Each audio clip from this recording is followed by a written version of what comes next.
chirombo chikutuluka mnyanja, ndipo adauza aneneri masulani roto.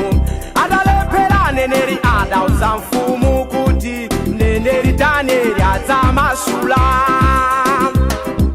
Nebukadineza mfumu yayikuluyo inalota chirombo chikutuluka mnyanja, ndipo adauza aneneri masulani roto.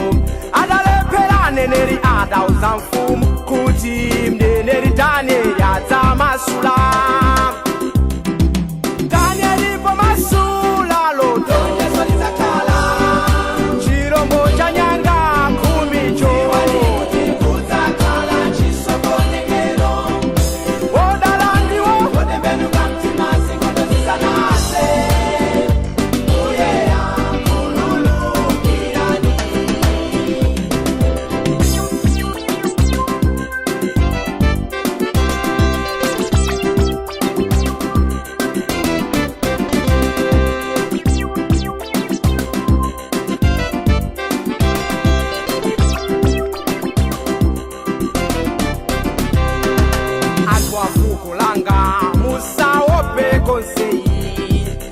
sadzalekerera mulungu wakumwamba.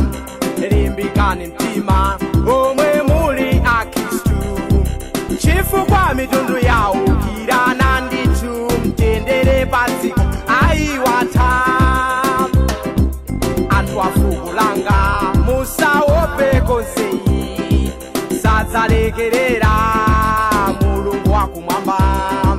Limbikani mtima omwe muli akhristu, chifukwa mitundu yaukirana ndithu. Mtendere padziko ayiwatha. Danieli pomasula loto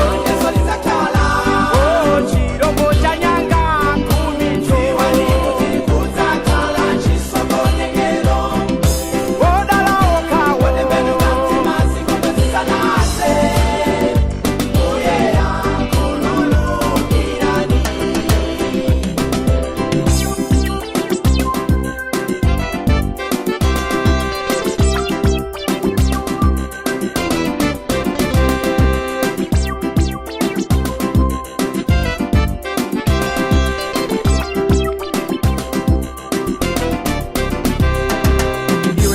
Farao olopang'ono nzeru ulibe, ufuna kulamulira dziko lonse lapansi. Cholinga chako uzifanana ndi chauta wakumwamba. Ayi mwana Farao sidzitheka ndithu, mulungu wakumwamba atiteteza. Iwe mwana Farao olopang'ono nzeru ulibe, ufuna kulamulira dziko lonse lapansi.